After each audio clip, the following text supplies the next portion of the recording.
Fire brand leader భారత రాజకీయాలలో అనగా దీని వెనుక ఉన్నటువంటి చరిత్ర కూడా కాంగ్రెస్ పార్టీకి ఇమిడి ఉన్నది. కాంగ్రెస్ పార్టీతో ముడిపడి కూడా ఉన్నది. అయితే కాంగ్రెస్ పార్టీలో ఫైర్ బ్రాండ్ లీడర్షిప్కు ఎక్కడ అవకాశం ఉండదు అనే చరిత్ర ఇప్పటి వరకు చెప్తూనే వచ్చింది. కాంగ్రెస్ పార్టీ నాయకత్వం ప్రూవ్ చేస్తూనే వచ్చింది. అయితే ఇక్కడ ప్రశ్న కాంగ్రెస్ పార్టీ గురించి కాదు, ఇక్కడ మమతా బెనర్జీ గురించి మాత్రమే చెప్పగలుగుతున్నాము. ఎందుకనంటే భవానీపూర్లో ఆమె పోటీ చేస్తున్నది ఎమ్మెల్యేగా.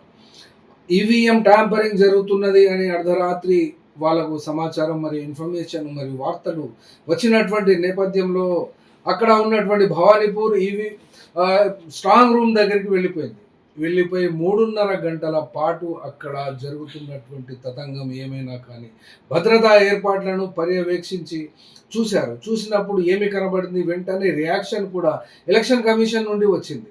బ్యాలెట్ పేపర్లను సెగ్రిగేట్ చేస్తున్నామను ఏదో ఒక కారణం అయితే చెప్పారు. కానీ ఒకవేళ మమతా బెనర్జీ కనుక వెళ్ళని పరిస్థితిలో ఉంటే ఏం జరుగుతుంది అంటే ఇప్పటి వరకు వచ్చినటువంటి వార్తలు గత 10 సంవత్సరాలకు పైగా ఉన్నటువంటి ఈ యొక్క ఎలక్షన్ సందర్భంలో ఈవీఎంలు ఎక్కడ పడితే అక్కడ చెత్త కుండీల్లో, జిరాక్స్ సెంటర్లలో మరియు పోలీసు వాహనాలలో, ప్రైవేట్ వాహనాలలో, బీజేపీ నేతల ఇళ్లలో ఇవన్నీ కూడా ఈవీఎంలు కనబడినప్పుడు ఈవీఎంలు ట్యాంపరింగే కాకుండా మార్పిడి కూడా చేస్తారు అనబడేటువంటి వార్తలు భారత ప్రజాస్వామ్యంలో ఎన్నికలలో చూసినటువంటి ఈ సందర్భంగా అంతటి రియాక్షన్ ఒక చీఫ్ మినిస్టర్గా ఉండి ఇప్పుడు అభ్యర్థిగా ఉండి కూడా రాత్రి పోవాల్సినటువంటి అవసరం ఏమొచ్చింది అనే గడే ప్రశ్నే వస్తే దాన్ని మనసు పెట్టి పని చేసేటువంటి వాళ్లకు మాత్రమే ఆ స్పిరిట్ ఉంటుంది అని చెప్పడానికి మాత్రమే ఈ యొక్క సంఘటన దేశ రాజకీయాలలో రాజకీయ నాయకులకు ఇది ఉపయోగపడాలనేటువంటి ఉద్దేశంతో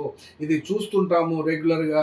ఎవరి మనసులో ఏ ఫైర్ ఉంది, అతను ఏ ట్రాక్లో ఉన్నాడు, ఏ పని చేస్తున్నాడు అని చూడడానికి అది మాత్రమే నిదర్శనంగా కనబడుతుంది. కేవలం మొక్కుబడిగా కూర్చొని దానికోసమే జీవితకాలం పనిచేయడం అనేది కాకుండా ఇప్పటికైనా ముఖ్యమంత్రి రేపు ఓడిపోయినా కూడా మాజీ ముఖ్యమంత్రి ఆమెకు వచ్చేటువంటి ఫరక్ అయితే లేదు. ఎందుకంటే ఎంపీ స్థానాలు అయితే ఉన్నవి. కానీ వెళ్లకుండా ఎక్కడో ప్రశాంతంగా నిద్రపోవచ్చు కదా అని అనుకుంటే అక్కడ ఎన్నికలలో ముఖ్యంగా దేశ రాజకీయాలలో బీజేపీతో తలబడడంలో ఎవరు ముందంజలో ఉన్నారు అని కనుక ఈ యొక్క 5 రాష్ట్ర అసెంబ్లీ ఎన్నికలను కనుక చూసినట్లయితే మమతా బెనర్జీ మాత్రమే ఆ మిలిటెంట్గా ఫైర్ బ్రాండ్గా న్యాయస్థానంలో కానీ పబ్లిక్లో కానీ ర్యాలీస్లో కానీ బీజేపీని నరేంద్ర మోడీని అమిత్ షాను ఢీ కొట్టుతున్నటువంటి మహిళగానైతే రాణిస్తున్నది. కానీ రిజల్ట్స్ వచ్చే నాటికి ఏమి తెలుస్తుంది, ఏం జరుగుతుంది అప్పటి వరకు వేచి చూడవలసిందే.